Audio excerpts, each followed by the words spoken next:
She's done a great job. And she's highly respected by us also. And we look forward to talking to see if we can do something. We've had a very good relationship over the years, but it's been a very one-sided transaction, very unfair to the United States. And I think both sides want to see fairness, but it's been a very, very one-sided deal, and it shouldn't be. And so we're here with her very brilliant staff, and hopefully we'll resolve a few issues. But it's a great honor. You know, we just built this ballroom, and we're building a great ballroom at the White House. The White House has wanted a ballroom for 150 years, but they never had a real estate person. You know, no president knew how to build a ballroom. But this just opened, you know, relatively short time ago, and it's been quite the success. And I think I was just saying I could take this one, drop it right down there, and it would be beautiful. This is exactly what they wanted. But it's an honor to have you at the new ballroom at Turnberry. And thank you very much. Thank you. Thank you very much, Mr. President. Thank you very much for inviting me here. Indeed, it is today about trade between the European Union and the United States. We're together the two largest economies worldwide. Right. If you look at the trade volume, it's the biggest trade volume globally, with $1.7 trillion among us. And if you look at our markets, it's a huge market, 800 million people if you take the United States and the European Union. So I'm very much looking forward to the discussions we will have now. Our staff have done some of the heavy lifting, but now it's on us. Yeah. And you are known as a tough negotiator and deal maker. What is in front? And fair. And what is in front of us? That's less important. If we are successful, I think it would be the biggest deal each of us has ever struck. So I'm very much looking forward. Ever struck by anybody? That's true. Yeah, that's true. Right now we have that honor goes to Japan. We just struck a deal with Japan, as you know. And we're very close to a deal with China. We really sort of made a deal with China, but we'll see how that goes. And we have numerous other deals. And mostly I'm just going to charge tariffs. And, you know, it's not a deal per se, but people are going to pay tariffs. And we're doing them at the low end, not the high end, because we don't want to hurt anybody. And pretty well, but you and I both figured this is really the biggest trading partnership in the world, so we should give it a shot, right? Yeah. Very much looking forward to that. Oh, thank you very much. I do too. Any questions? Mr. President, on Friday you put the chances of a deal at 50%, maybe less. It seems like you're in quite a good mood. How would you rate those chances now? I'm actually not in a good mood, but I will tell you, I think the chances are, I think Ursula would say, probably 50-50 of making a deal. I hope, I'd like to make a deal. I think it's good for both, but I'd say 50-50. And what would you say the main sticking points are at this moment? We have 3 or 4 sticking points. I'd rather not get in. We'll be discussing them. But I think the main sticking point is fairness. Well, can I ask why you're in a bad mood? Was it a bad morning of golf, or why you're not in a good mood? No, the golf was beautiful. Golf can never be bad, even if you play badly. It's still good. If you had a bad day on the golf course, it's okay. It's better than other days. But no, I think I look forward to this meeting. You know, we've had a hard time with trade with Europe, very hard time, and I'd like to see it resolved. But if it isn't, we'll, have tariffs. They'll do what they have to do. But we have a good chance of getting it resolved. We'll probably know in about an hour. Shouldn't take that long. What about the it's complicated, but not really complicated when you get right down to it, right? Well, pharmaceuticals. What about the August 1st deadline? Is there any chance that gets moved? No. The August 1st is there for everyone. The deals all start on August 1st. Most of the deals, other than steel and aluminum, which we've been getting 50% tariffs from, I guess, just about everybody, and those have come in. And we've taken in, hundreds of billions of dollars just on steel and aluminum. You've seen the numbers. We had a tremendous amount of money come in over the last month, and it's coming in, very rapidly, which is fair. We have a lot of steel mills and plants, aluminum mills and plants being built We have a lot of AI being built, and we have a lot of auto plants being built or going to be built because they don't want to pay tariffs. So, if they don't want to pay tariffs, the best way to do it is just build your plant in the United States. Yes, please. Sir, what do you expect from the Europeans in terms of opening their markets to American products? Well, they have to open up to American products. We're open to European products, and we have been for forever. I don't think we have, just about don't have any, I don't think we have any product that we say you can't sell. I guess you could get a little bit cute with chips, but that's, a little bit different category, too. No, Europe is very close. We don't sell cars into Europe. We don't sell essentially agriculture of any great degree. They want to have their farmers do it, and they want to have their car companies do it. I'm not saying anything that nobody knows. We have a rough situation. If we want to sell cars in Europe, we're not allowed to. And as you know, they sell millions and millions of cars, Mercedes, BMW, so many different, Volkswagen, so many different cars, and so many millions of cars. I would imagine number one, I didn't look at that, but I would imagine number one by far, more so than even Japan. Japan sells a lot of cars too. But the Japan deal worked out very favorable, very good. I hope for them too. And that's what we want to do, make everybody happy. Yes, please. Mr. President, should Israel be doing more to allow food into Gaza? Say it. Should Israel be doing more to allow food into Gaza? What did you say? Should Israel be doing more to allow food into Gaza? Well, we gave $60 million 2 weeks ago, and nobody even acknowledged it, for food. And it's terrible. You really at least want to have somebody say thank you. No other country gave anything. We gave $60 million 2 weeks ago for food for Gaza. And nobody acknowledged it. Nobody talks about it. And it makes you feel a little bad when you do that and, you have other countries not giving anything. None of the European countries, by the way, gave. Nobody gave but us. And nobody said, gee, thank you very much. And it would be nice to have at least a thank you. And I took a lot of heat. When I do that, a lot of people aren't happy about that because they say, well, why are we doing it and nobody else? But I think we had a humanitarian reason for doing it. What's going to happen? I don't know. I can tell you that Hamas, as I said, would happen at the end. We've gotten back a lot of hostages, a tremendous number of hostages, most of them. Now we have dead hostages, and the mothers want them back, and we have 20 people approximately, but that are living. But we have a lot of bodies, and the parents want those bodies as much as they would want their child if that child were alive. I met with parents it was so sad. Sir, please get my son back. How is your son doing? Well, he's dead, but they have his body, and it's so important. It's more important. It's almost like more, but it's as important as if the child were living. These people were, they're devastated. And I said, when you get it down to a certain number, you're not going to be able to make a deal with Hamas. Because once they give them up, then they feel that that's going to be the end of them. And what I said is exactly true. They had a routine discussion the other day, and all of a sudden they hardened up. They don't want to give them back. And so Israel's going to have to make a decision.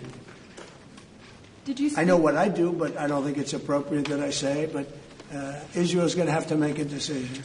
Mr. President, when you were in the Middle East, you talked about the images coming out of Gaza and the starving kids. Those images are still going. Many of them are much worse.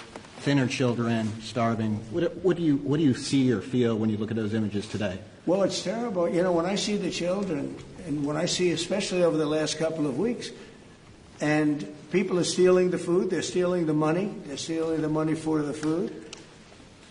They're stealing weapons. They're stealing everything. It's a mess. That whole place is a mess. The Gaza Strip, was given many years ago so that they could have peace. That didn't work out too well.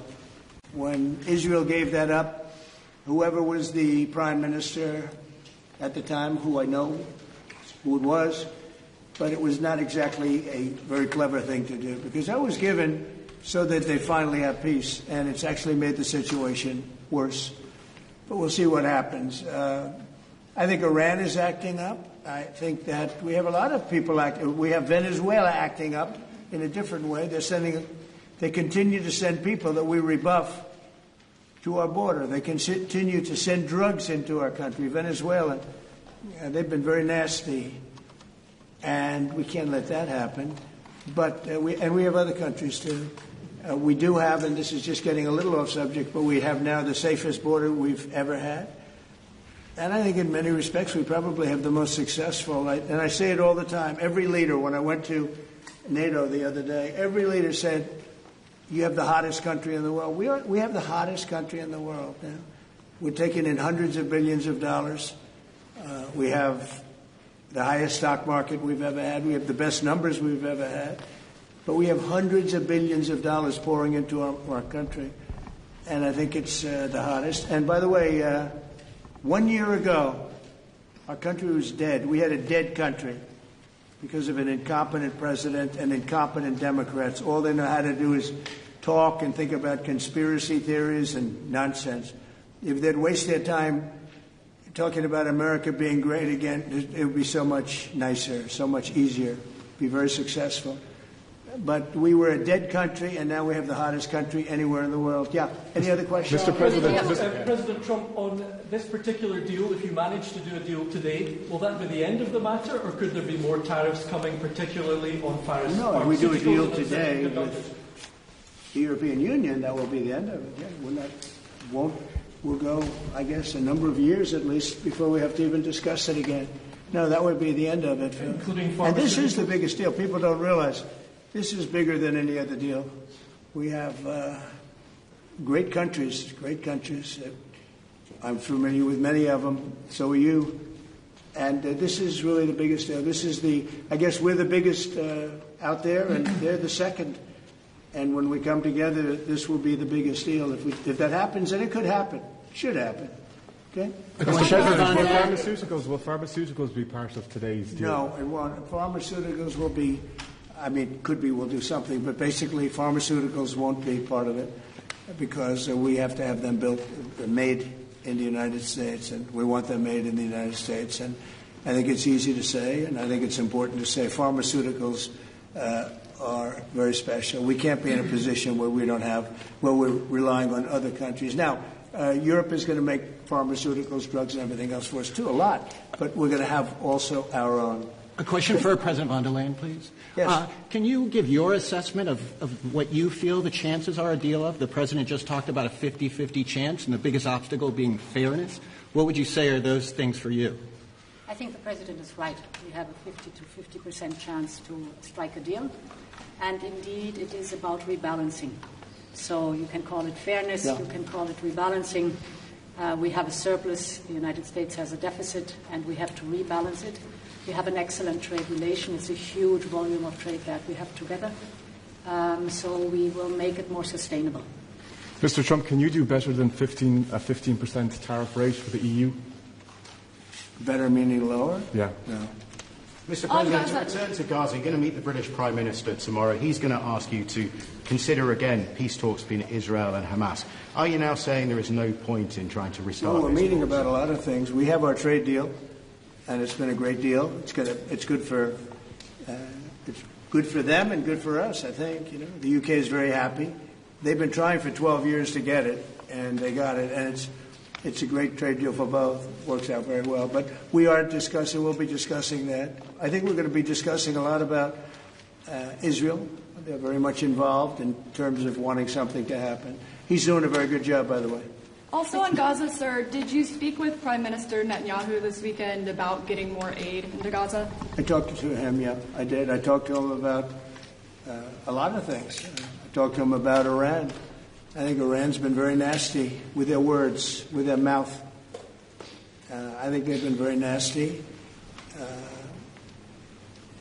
They got the hell knocked out of them, and I don't think they know it. I actually don't think they know it. They really do. The whole thing's a con job. We have a lot of con jobs going on. But Iran was beaten up very badly, for good reason. We cannot have them have a nuclear weapon.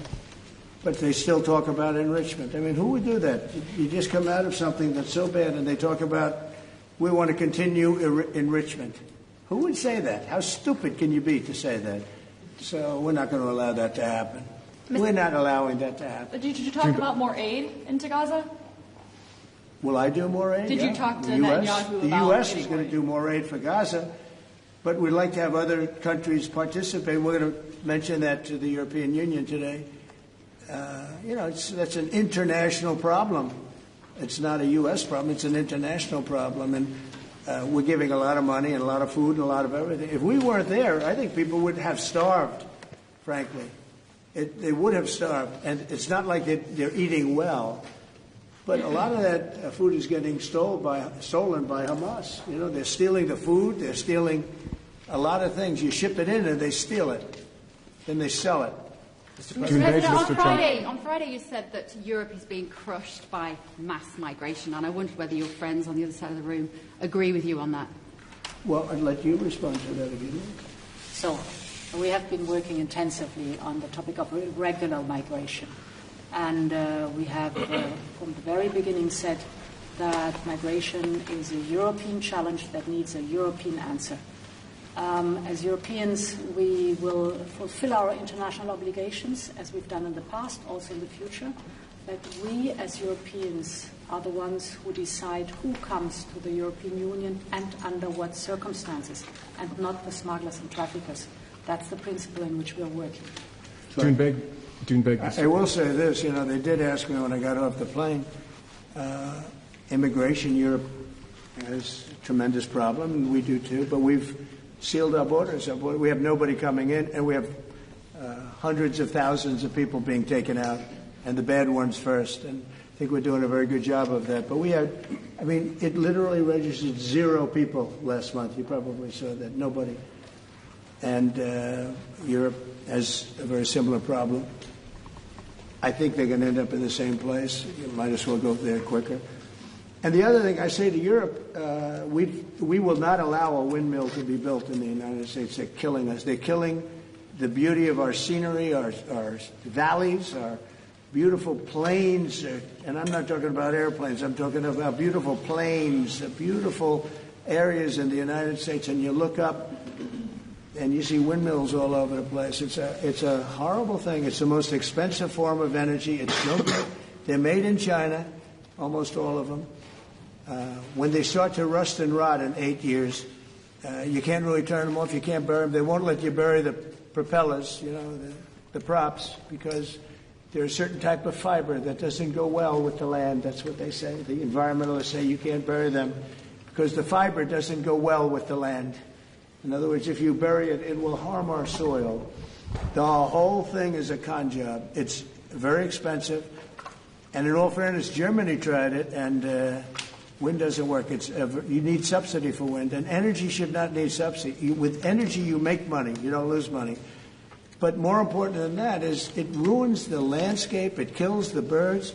They're noisy. You have a certain place in the Massachusetts area that over the last 20 years had 1 or 2 whales wash ashore, and over the last short period of time, they had 18, okay? Because it's driving them loco. It's driving them crazy. Now, windmills will not come. It's not going to happen in the United States. And it's very expensive. And I would love to see. Today I'm playing the best course, I think, in the world, Turnberry. Even though I own it, it's probably the best course in the world, right? And I look over the horizon and I see 9 windmills. It's like right at the end of the 18th. I said, isn't that a shame? What a shame. You have the same thing all over Europe in particular. You have windmills all over the place. Some of the countries prohibit it, but people ought to know that these windmills are very destructive. They're environmentally unsound, just the exact opposite. Because the environmentalists, they're not really environmentalists. They're political hacks. These are people that they almost want to harm the country. But you look at these beautiful landscapes all over the world. Many countries have gotten smart. They will not allow it. They will not. It's the worst form of energy, the most expensive form of energy. But Windmills should not be allowed. Turnberry, Mr. Trump, Cambodia and Thailand. You spoke to leaders of both countries. I did. Are they doing enough to stop the fighting? I hope so. You're talking about Cambodia and Thailand? So I had an interesting time. We're dealing with Thailand, and we do a lot of trade with Thailand and with Cambodia. And yet, I'm reading that they're killing each other. They're fighting. They're in a war. And I say, this should be an easy one for me because I've settled with India and Pakistan, and Serbia and Kosovo was going at it, but they have for a long time, in all fairness. So you know about that. And others, the Congo, and what's gone on there. That's been a horrible thing with Rwanda. That's been a horrible thing. 31 years, 7 million, 8 million people killed. Machetes all over the place. It's a terrible thing. We got that one solved. We did 5 of them. And I was saying, we have a trade deal. We were working on another. We finalized another trade deal yesterday. And I asked my people, I said, how are we doing with Cambodia and how are we doing with Thailand? And they say they're going to be coming in at some point to talk. I said, well, let's call them right now. So I called the prime ministers of each. And I said, we're not going to make a trade deal unless you settle the war. A lot of people are killed, that in a short period of time. The border, they're fighting pretty like wild. And I spoke to both of the prime ministers, and I think by the time I got off, I think they want to settle now. I know they're meeting today or tomorrow, and we're going to work with them. Marco Rubio's working with them also, his people, and him. I think we're going to get that. That would be a great thing, but that would have turned out to be a bad one. And I will tell you, India and Pakistan, they were really getting ready to go at it. So getting those things settled, if I can do it, and if I can use trade to do that, it's my honor. But I had great talks with 2 very good people that they both really would like to make a deal. So we'll see what happens. Turnberry, How about Mr. one Trump, more? President, Europe's now spending a lot more on defence thanks to you. Does that mean should they get a fair deal on trade and exchange? Well, they're spending a lot on defense, but we're spending a lot more. And we've been very generous to NATO for many, many years. And but we had a terrific meeting with NATO. I'd love to do as well. We had a meeting where they put up 5% instead of 2%, and they're going to pay it instead of not paying, because many people didn't pay the 2% or anywhere near it, and the 2% was too low. And we're going to be sending now military equipment and other equipment to NATO, and they'll be doing what they want, but I guess it's for the most part working with Ukraine. But we had a fantastic meeting. I guess it's now almost 4 weeks ago. One of the best meetings they've ever had at NATO, and the spirit and the coming together was incredible. And I stood and I listened to almost 30 speeches. That was a lot. And I was really late, and I had to leave, but I didn't want to leave before those last 10 spoke, because they go home and they tell their wife, Trump left. And they were so nice to the United States. They were all mentioning the United States, and me, but they were mentioning the United States to be here. It's such an honor, et cetera. And I thought it would have been inappropriate. But I did stay. It was very hard, because I was extremely late for something else that was, pretty important. And we had a tremendous NATO meeting. I'm sure you heard that. Yeah. It was great. There's some great people that you deal with on 2 fronts, right? But you deal with on primarily the trade front. But I will tell you, they came together, and the relationship is really good. That was an interesting question, because you probably have reported it that way. It really, we came together, and they went from 2% to 5%, which nobody would have thought that was even. Who would even think that? Because they didn't want to be at 2%. All of a sudden, they're 5%. And that's the right number. And so it was a great honor. I got to know the heads of those countries really very well at that meeting almost a month ago. Okay? Thank you very much, everybody. Thank you, Press. Thank you, Press. Let's go. Let's go back to work. Irish Cup anytime soon, Turnberry. I will. I love doing that. I'll go. Not in this trip, but I'll go see. Thank you very much. Thank you, Press.